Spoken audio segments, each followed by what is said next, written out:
Mr. Speaker, on behalf of the University of Maryland Pharmacy School, is here visiting with us today to watch process. So I'm asking everybody to please join me in welcoming them to Annapolis today, the student, faculty, and staff from the University of Maryland School of Pharmacy.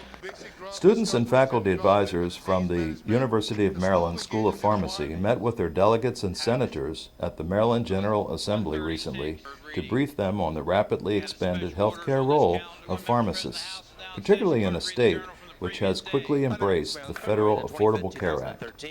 On the students' minds at the school's 2013 Legislative Advocacy Day were a number of timely healthcare issues, not the least of which was the P3, or Patients, Pharmacists, and Partnerships program, a national model that the school initiated for chronic disease self-management, which also saves participating employers $500 to $1,300 per employer per year.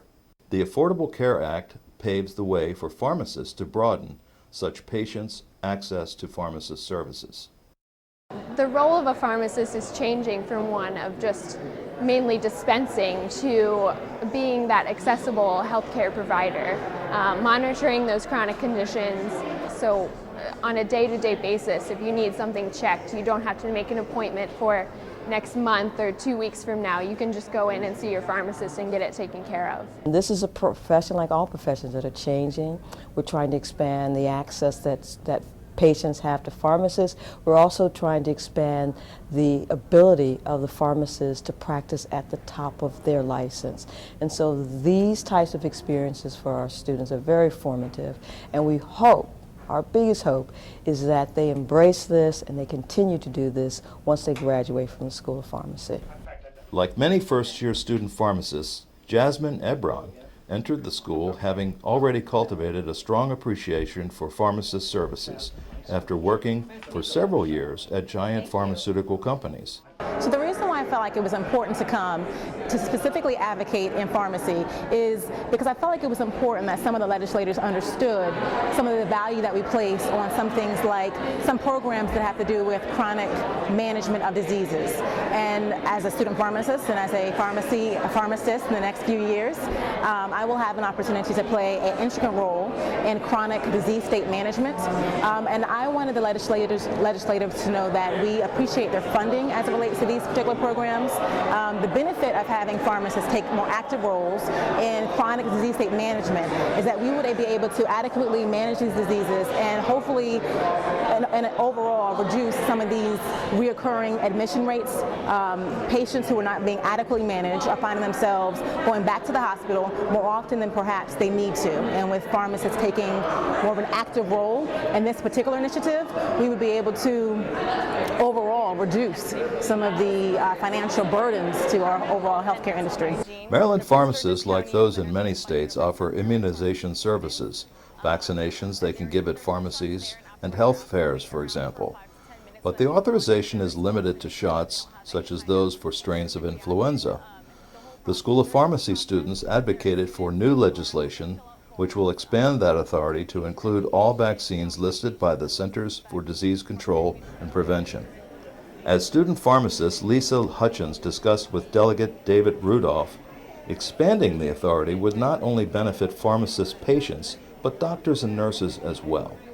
And the interesting thing is all the studies have shown that instead of cutting into the doctors and nurses' pie when it comes to who you vaccinate and things like that, we're instead expanding our borders and we're reaching more patients than ever before. A lot of patients who get the vaccine from their primary care provider or from their nurse will go back because they trust that person, which makes sense. But now pharmacists are able to reach a wider subset of people that don't go to the doctor for that preventative service and don't go to the nurse and nurse practitioner for those preventative service. So instead of sort of dipping into their pot, we're creating a whole new pot where these patients aren't normally reached by doctors and nurses. They only come to the pharmacy and ask, I have a headache, what should I do for it? And pharmacists can say, hey, have you gotten your Tdap lately? We have to, I believe, long term,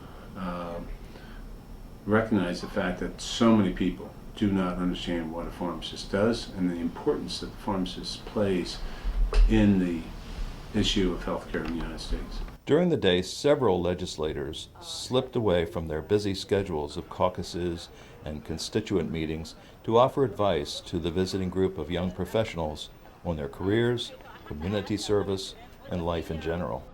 You are currently our best and our brightest on the horizon as far as pharmacists and future pharmacists go.